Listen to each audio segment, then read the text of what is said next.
Hello again. Thanks for watching Mark's Minerals videos. I'm working on the same piece of Aguascalientes fire agate that I started on. There we go. And if you'll look in here, there's hope. There's color. I haven't really hit on it. I've removed the bulk of the chalcedony. I'm right down to the point where I'm going to start dipping into the color layers soon.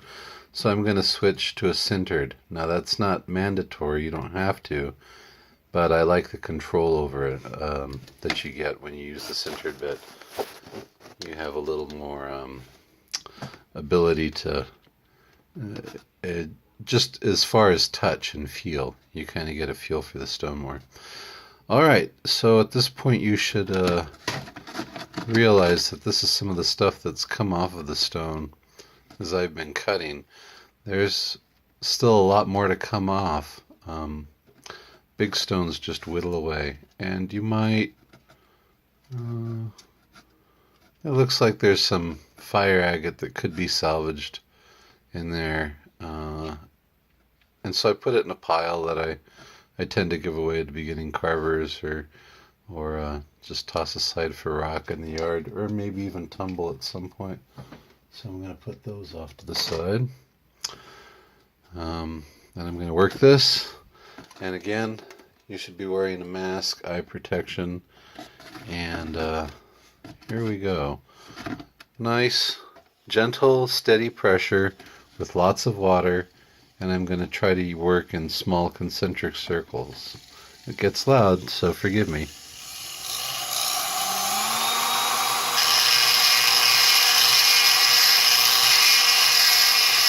Try to use the whole shaft of your tool, not just one section, so they wear evenly and you don't have giant voids in it.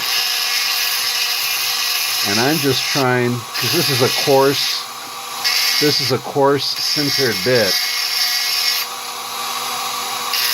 so I'm just really trying to expose those bubbles without dipping into the color.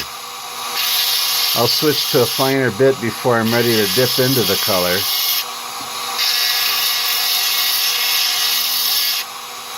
You definitely don't want to force it. It's better to take off small, thin layers, because you can always go back and take a little more off. And you can't glue the rock back on if you go too far. As you're carving, you'll start to see trends. You'll start to see these little valleys pop out.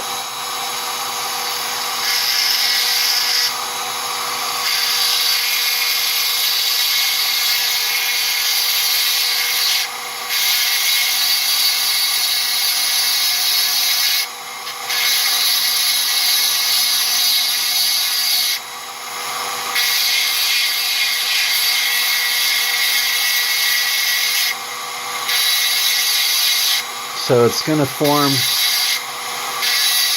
shapes that you see naturally in nature, rivers and valleys. So as you're doing the stone, keep that in mind.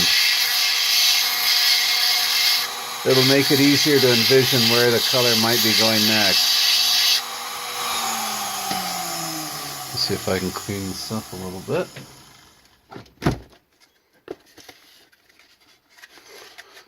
The sponge comes in handy. I like it for cleaning my work surface.